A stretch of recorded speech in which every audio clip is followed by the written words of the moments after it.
తంబలపల్లి నియోజకవర్గంలో ములకల చెరువు అనేటువంటి ప్రాంతంలో ఒక బయటకు ప్రపంచానికి తెలిసింది. అక్కడ జరుగుతున్నటువంటి వ్యవహారం ఎంతమంది వేల లక్షల మంది ప్రాణాలతో చెలగాటమాడుతూ చంద్రబాబు నాయుడు గారు ఏర్పరిచినటువంటి ఈ మాఫియాని ఉపయోగించుకొని ఆ మార్గాలను అన్వేషించుకొని పాలసీలో ఉన్నటువంటి లోగుట్లను వాళ్ళకు అనుకూలంగా మలుచుకొని వేల మంది ప్రాణాలతో చెలగాటమాడుతున్నారు.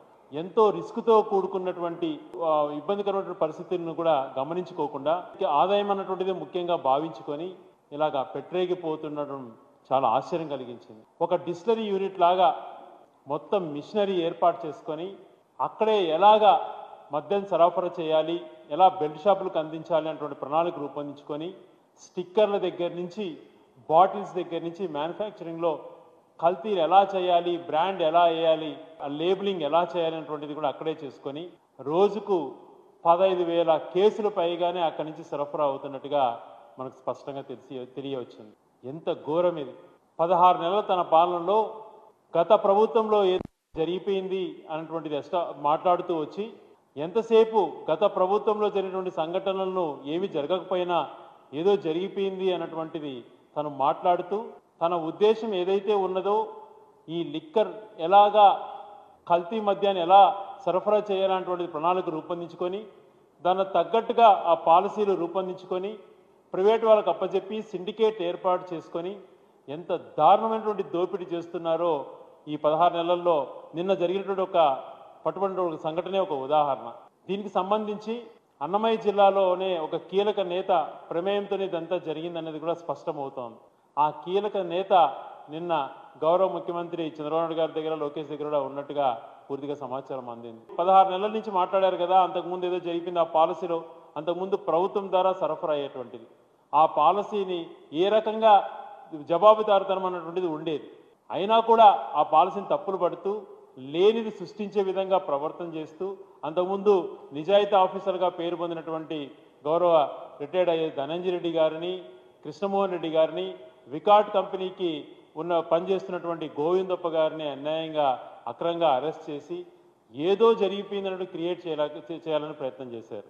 నిన్న గౌరవ మిథున్ రెడ్డి గారు బెయిల్ వచ్చిన దాంట్లో ఆ బెయిల్ పిటిషన్లోనే కోర్టు స్పష్టంగా మెన్షన్ చేసింది దీంట్లో ఎటువంటి ఆధారాలు లేవు అని చెప్పి.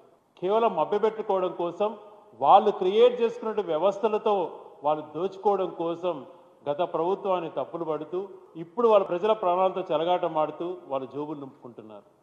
కరోనా టైంలో ఈ ఆల్కహాల్ సంబంధించి న్యూట్రల్ అన్నటువంటిది ఏదైతే ఎక్స్ట్రా న్యూట్రల్ ఆల్కహాల్ అన్నటువంటిది శానిటైజర్కు ఉపయోగపడుతుంది అని చెప్పి కేంద్ర ప్రభుత్వం వాళ్ళు అప్పుడు డిస్టిలరీస్కి కొంచెం వెసులుబాటు కల్పించారు.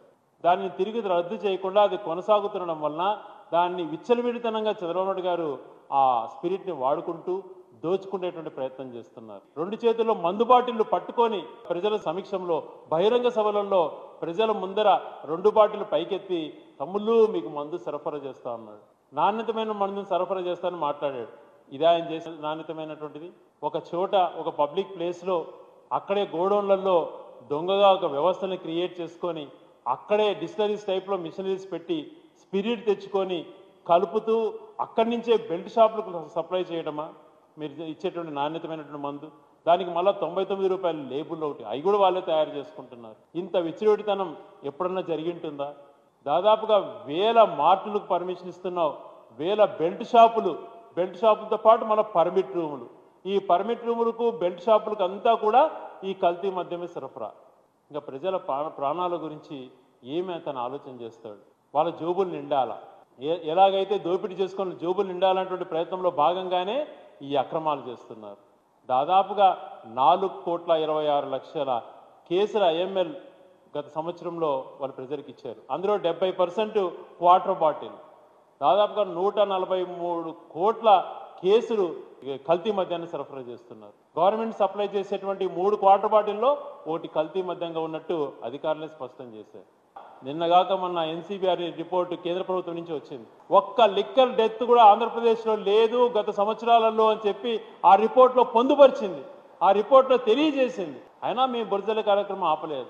మీరు మాట్లాడుతూనే ఉన్నారు. గతంలో మీరు మాట్లాడడం, మీ భాగస్వామి బీజేపీ అని చెప్పుకున్నప్పుడు తెలుగుదేశం సపోర్టుగా పురంధేశ్వరి గారు కూడా అనేక సార్లు మాట్లాడారు. ఇప్పుడు ఎందుకు నోరు ఎత్తట్లేదు?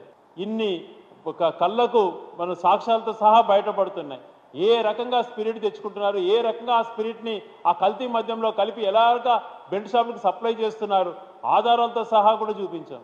ఆ లేబుల్స్ నుంచి ఎంత దారుణమైనటువంటి పరిస్థితులు నెలకొల్పాయని చెప్పి ఎవరు నోరెత్తట్లేదు అని అంటే ఇదంతా కూడా ఒకరికొకరు మీకింత మాకింత అని మాట్లాడుకొని చేస్తున్నట్టుగా స్పష్టం అవుతోంది. కానీ ప్రతిపక్ష పార్టీగా మేము గట్టిగా దీనిపైన మిమ్మల్ని ప్రశ్నిస్తున్నాం.